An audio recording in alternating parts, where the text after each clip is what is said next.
안녕하세요. 김영섭의 경제부동산입니다. 구독, 좋아요 부탁드립니다. 부동산 거래가 줄고 매물이 쌓이면서 수억 원의 급매물이 출현하고 있습니다. 공동주택 공시가격이 드러나면서 다주택자와 고가주택을 보유한 사람들은 난리가 난 상황입니다.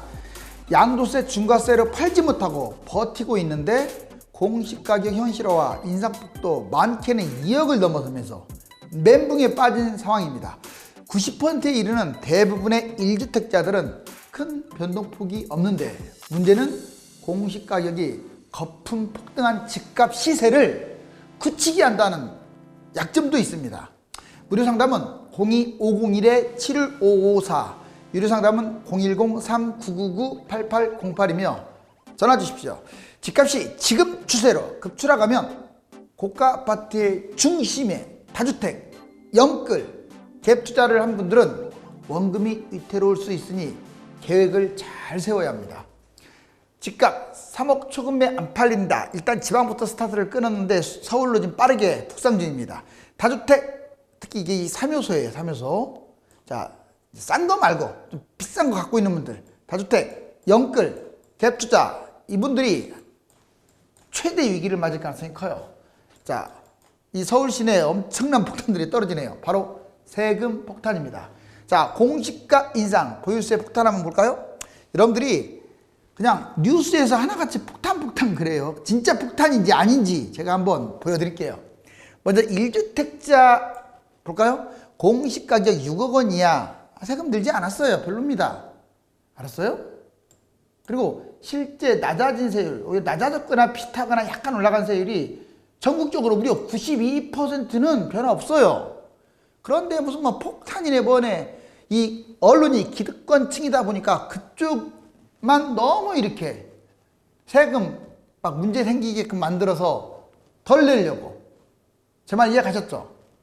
서울은 60% 거의 해당 안 된다 이 말이에요. 오히려 집값이 자기 세금이 거기서 왔다 갔다. 자, 그러면 이제 9억 이상, 이제 1주택자도 9억 이상은 약간 문제가 되는데 몇 퍼센트인지 아세요? 3.7%밖에 안 돼요. 100%에서 3.7% 9억 이상. 이게 실질적으로 종부세 내는 팀. 그리고 52만 가구에 불과합니다. 그리고 이것도 이제 40% 증가했어요. 저번보다는. 이렇게 전체 가구 수에 비한다면 좀 일부 가구라고 여러분들 생각하시면 돼요. 그런데 이 다주택자, 다주택자는 좀 문제가 될 수 있어요.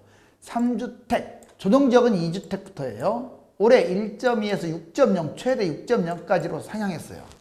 그러니까 주택수를 많이 갖고 있는 분들은 종부세 폭탄을 맞겠죠. 특히 비싼, 합산해가지고 비싼 걸 갖고 있는 분들. 자, 아파트 매도 대신에 그래서 증여를 선택했어요. 솔직히 지금 증여는 좋지는 않아요. 너무 비싼 상태에서 증여세도 이거 만만치 않습니다. 저는 고가 아파트 그렇게 증여, 그렇게 바람직하다고 생각 안 해요. 증여를 하더라도 좀 하락할 때 하는 게 좋아요. 쌀 때. 근데 올해는 또다시 이 증여도 급감하고 있어요. 너무 이제 증여세가 세니까. 양도세 폭탄 보유 중. 지금 양도세가 워낙 세니까 이 폭탄 때문에 팔지도 못하고 보유하고 있는데, 지금 장기적으로 봤을 때 보유세가 어떤 사람은 1년에 2, 3억씩 나오니까 양도세는 팔 때만 나오는 거잖아요. 못 버티는 거야. 그래서 진퇴양난의 지금 상황에 놓여 있어요. 원래 개인적 생각은 매물을 토해내려면 양도세, 중과세 정도는 폐지하고 보유세는 더 세게 때리는 길을 원해요. 어차피 매물이 적은 상황에서도 집값이 막 빠르게 이렇게 떨어지게 하려면. 자, 그 다음에 향후 대책. 그렇다면 이걸 봤더니 어떤 현상이 벌어지냐. 공시가격 급격한 인상. 이건 오히려 집값 상승을 굳히게 할 수도 있어요. 공시가격이 올라가면 집값이 이제 실질적으로 올라갔다라는 걸 인정해 주는 거잖아. 이게 올라갔다 떨어지기가 쉽지 않아요. 그러면 폭락을 해줘야 하는데, 폭등했다 폭락했다 이게 공시가격이 버팀목이 되어버리는 거야. 그래서 이 공시가격의 약점이 바로 그겁니다. 그래서 탄력적으로 좀 조정했으면 좋겠고, 다주택 세금, 이 사람들이 임차인한테 전가할 수도 있어요. 이 대책을 빨리 마련하시고, 1주택 세금 완화. 개인적으로는 고가 아파트라고 할지라도 1주택을 세금 세게 때리는 것은, 자, 세금 거두려고 집값을 끌어올렸다. 당국자들이 끌어올렸다. 이 생각밖에 안 들어요. 세금 올리려고. 그러니까 좀 1주택자들은 고가 아파트라고 하더라도 좀 낮추고, 다만 다주택자들은 합산해가지고 일정 금액이 넘어가는 경우는 세게 때려야 돼요. 특히 다주택도 누진세로 해야 돼요. 비싼 거 여러 개 갖고 있는 사람일수록 더 세게 때려야 합니다. 안 토해내고 못 빼기게끔. 자, 고가 다주택 보유세는 계속 강화했으면 해요. 이게 키포인트죠. 향후 대책을 이렇게 가져가야 돼요. 괜히 그냥 공시지가만 무조건 올릴 게 아니라 다주택 공시가격을 올려버리라고요. 페널티를 줘가지고. 다주택 영끌 갭투자 진짜 폭락장애는 큰일 납니다. 이게 뭐 집 하나 갖고 있는 사람들이 뭐 문제겠어요. 그쵸? 그리고 대부분의 실거주 거주하시고 뭐 대출 뭐 1, 2억 있어도 자기가 좀 버텨낼 수 있으면 문제 안 되는데 이런 분들이 문제가 돼. 자, 먼저 다주택이 제일 문제가 됩니다. 상승장에는 최대의 이익을 얻지만 하락장에는 최대의 피해를 보는 게 다주택이에요. 그래서 막 30몇 주택 또 100몇 주택 갖고 있는 사람들 집값 예전에 막 분양권 떨어졌을 때 도망가고 난리 났잖아요. 여러 사람들이. 자, 상승 시에는 문제가 양도세 때문에 또 보유세 폭탄, 이제 상승 시에는 양도, 보유세 폭탄, 바로 이걸로 망하는 거야. 기분만 좋은 거야, 올라서. 근데 하락장에는 대출 갚아야 돼. 또는 전세. 여러 채를 갖고, 비싼 아파트를 여러 채 갖고 있다 보니까 얘들이 쭉쭉쭉 다 빠지면요, 망하는 거예요. 1주택도 아니고. 상승했다고 기분 좋지도 않고, 하락하면 쫄딱 망하고. 이게 다주택자들의 운명이거든요. 그래서 정말 잘해야 합니다. 그리고 고가 다주택자들은 파산할 수도 있어요. 아니, 뭐 싼 것들 여러 개 갖고 있는 사람들이야 뭐 얼마나 되겠어요. 자, 그 다음에 영끌 대출 조심하세요. 상승장에는 원금 이자 폭탄이 생기겠죠. 원금 이자 같이 내냐니까. 그나마 집값이 뛰어주니까 그거 못 잊고 살아요. 그냥 상승했으니까. 그런데 하락장에는 달라요. 하락은 자기가 투자한 원금을 다 탕진할 수도 있어요. 패닉에 빠져버립니다. 결국 고가 아파트를 영끌해서 대출한 사람들, 영끌이란 말은 대출한 사람들을 말해요. 많은 대출. 파산할 수가 있어요. 갭 투자 안심한다고요? 오히려 영끌 대출자들은 탕진을 했어도 뭐 전세 끼고 투자한 게 아니라 원금 이자 갚으면서 자기 원금 다 탕진했어도 버티면 되는데 갭 투자는 안 그래요. 전세를 줘야 하기 때문에 더 망하는 거예요. 이자만 안 나갈 뿐이지 이게 더 위험해요. 갭 투자가 영끌보다 더 위험합니다. 제 말 틀렸나요? 만약 4억 전세값을 줘야 하는데 집값이 떨어져가지고 자 전세가 2억이야. 그럼 받아서 줘야 하는데 2억 받아갖고 4억을 어떻게 줘요? 망하는 거죠. 자, 그래서 상승장에는 거주를 못하기 때문에 양도세를 내는데 꼭 상투장에 잡을 이유가 없죠. 그 다음에 하락장에는 원금 탕진, 패닉에 빠진다고 했잖아요. 즉 고가, 특히 비싼 아파트, 전세가 하락하게 되면 파산 이 코스가 돼요. 그래서 이 세 가지는 조심하고, 다만 여러분들도 걱정할까 봐 이제 1, 2, 3억에서 나는 뭐 충분히 갚을 수 있고 뭐 그런 상황이 뭐 문제입니까? 제가 말한 건 비싼 거야. 뭐 4억밖에 없으면서 10억짜리를 잡는다든가 막 이런 사람들 있잖아요. 5억밖에 없으면서 15억짜리를 잡는다든가 이런 사람들이 진짜 조심해야 돼요. 자, 이제 10억 아파트 판도 바꾸면 예를 들어줄게요. 이건 실제 사례. 자, 10억 아파트가 만약에 2년 정도 집값이 빠지면 이거 그냥 코스예요. 4억 하락은. 뭐 1억 빠지지 않습니다. 2년 이상 빠지면 10억 아파트가 제 아무리 어디에 있어도 뭐 서울에 있든 경기도에 있든 신도시에 있든 아니면 지방에 있든 금액에서 빠지는 거라서 40% 얼마든지 빠질 수 있습니다. 그러면 이제 먼저 다주택자 보자고. 10억 아파트 3개 갖고 있다 그러면 30억이야. 그쵸? 자기 자본금은 12억밖에 안 되면서 전세로 3개를 이제 낀 거야. 18억. 그럼 이 사람 보세요. 그러면 이제 집값이 이렇게 하나당 4억씩 떨어졌어. 아까 4억 이렇게 하락하면 이제 6억이 되는 거잖아요. 그러면 3개니까 18억이 됐네. 그럼 자기 자본금은 빵원이 돼버렸어요. 12억이 날라가가지고. 전세값만 대롱대롱 버티고 있네요. 결국 이 사람은 전세에 반한 불능 상태에 빠질 수 있어요. 주로 다주택자가 문제가 뭐냐면 월세 받는 것보다 아파트를 갖고 있는 사람들은 갭 투자가 많아요. 그러면 자본 탕진해서 경제 파탄이 되죠. 전세를 못 돌려주니까. 그리고 1주택자의 이 영끌 1주택자의 3배의 데미지를 입어요. 3주택자니까. 아주 위험합니다. 그 다음에 영끌 가르쳐줄게요. 영끌이 10억짜리가 있죠. 이제 10억짜리 아파트 4억 하락했으니까. 자, 아무튼 자본 4억이고 대출 6억. 뭐 이제 정상적 대출을 6억 안 해주지만 뭐 신용대출 받고 해가지고 6억. 자, 그러면 6억으로 빠졌어. 그럼 자본금이 0이 돼버려요. 2년 빠지면 6억 됩니다. 없네, 자본금 탕진. 그러면 대출만 때롱때롱 남았어요. 그나마 버티면 되는데 또 올라가니까. 자, 자본금 탕진, 원금 이자 갚아 나가야지.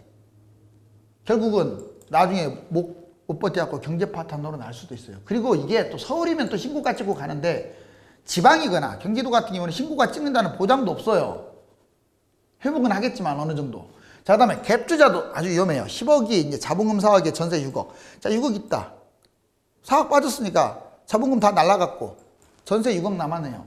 이 사람 자본금 탕진, 전세 못 갚잖아요. 전세값도 떨어지는 거예요. 집값이 떨어지면 만약 6억이 되면 집값이 전세값이 2억이나 뭐 3억으로 떨어집니다. 그러면 못 갚잖아요.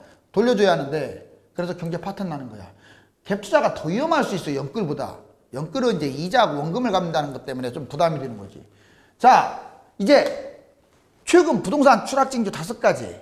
뭐 다주택 세금 폭탄, 이번에 말했죠. 보유세, 특히 다주택자들 고가 아파트 위주로 갖고 있는 사람들. 그 다음에 거래량이 급감. 12월 달에 7천 건이었는데 지금 2천 건밖에 안 돼.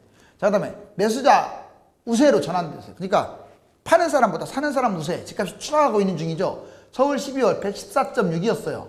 100 이상이면 파는 사람 우위, 100 이하는 사는 사람 우위인데 지금 3월달 현재 96.25로 100 이하로 떨어졌어요. 거래량, 매수자 우위, 그 다음에 전세값도 꺾이고 있습니다.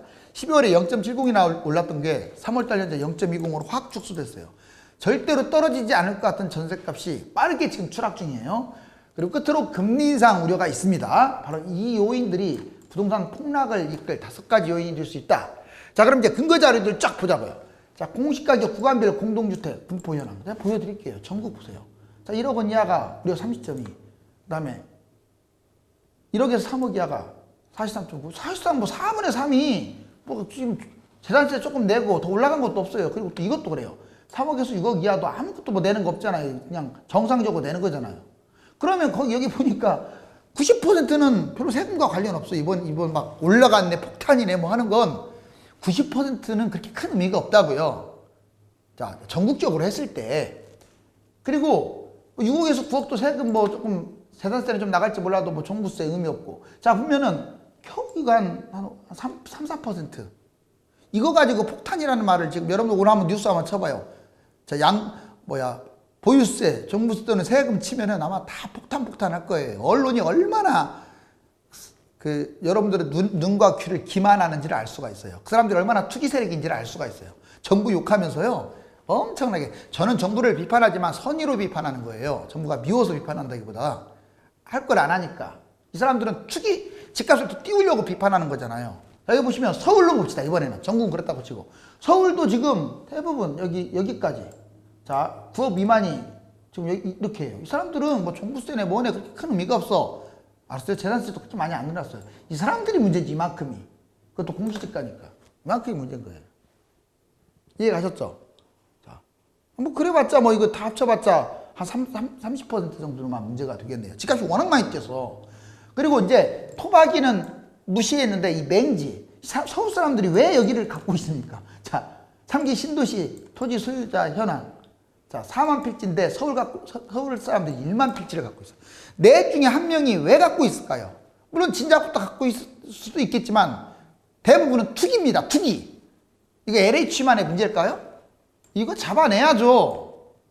특히 공직자 투기는 이건 엄벌에 처한다고 봐요.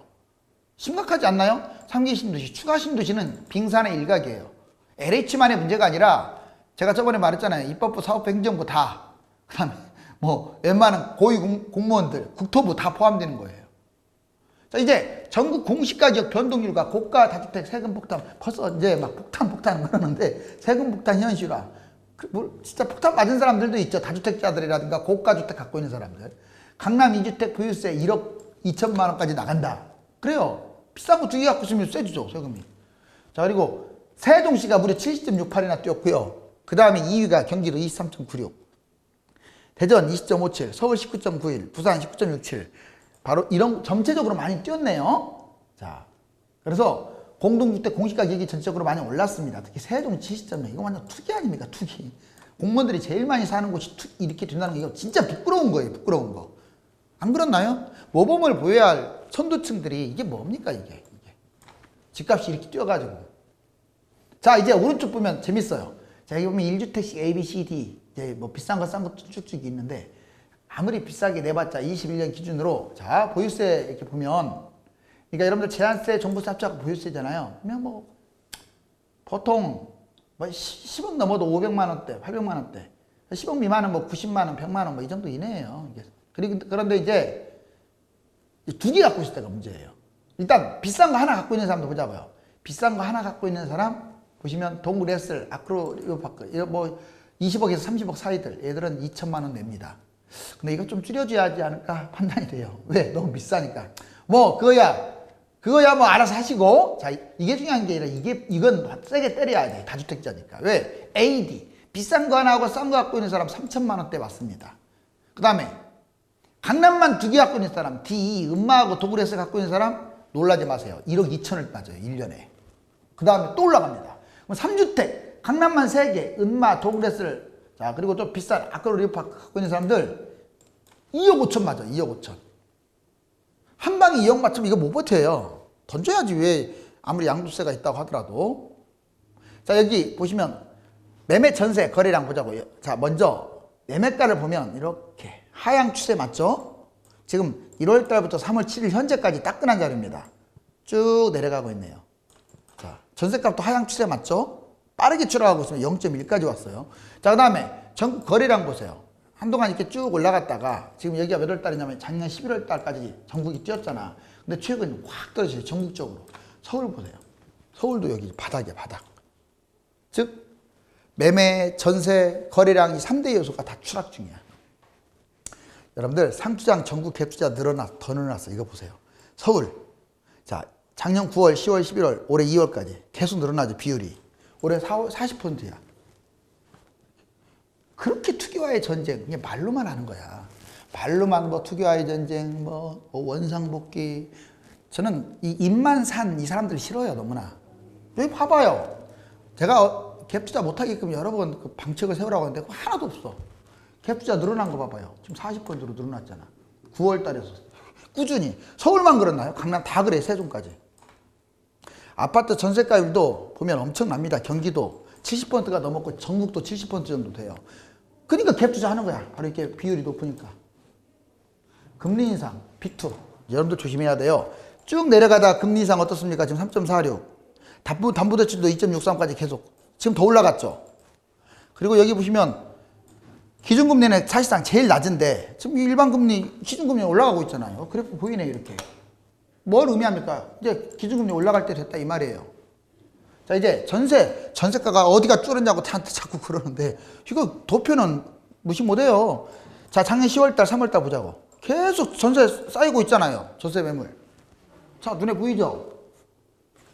8천밖에 안 됐던 게 2만 2천 최고치 찍었잖아요. 갈수록 더 찍겠네. 왜? 전세까지 하락하고 있으니까. 물론 이게 언제까지 갈지는 봐야겠지만 5대 신용은행 대출, 신용은행 엄청나게 받았다가 최근에는 이제 올해 1월 달부터는 막 제약을 가니까 이게 그래서 줄어든 거예요. 영끌 이렇게 하다가 어찌됐건 영끌이 꾸준히 늘어났다던 거. 얼마나 이 사람들 위험하겠죠 나중에. 자, 여러분들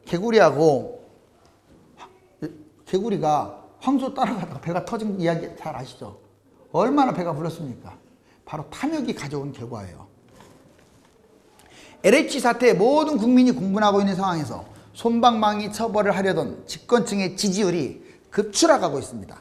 부동산 반전을 위해 초강력 대책도 나올 수 있으므로 매수자는 철저하게 중저가, 저평가, 실거주, 대단지로만 접근하시기 바랍니다. 감사합니다.